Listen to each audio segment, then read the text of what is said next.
Every customer, we are testing the units. The inner units can use for truck and bus. You can see the unit is running for 48 voltage and 48 voltage.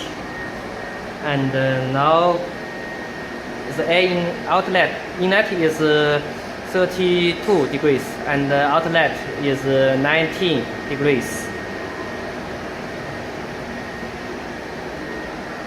The unit is running properly.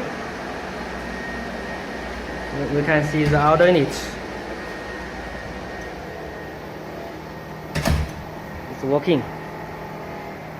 You can see the noise of the compressor.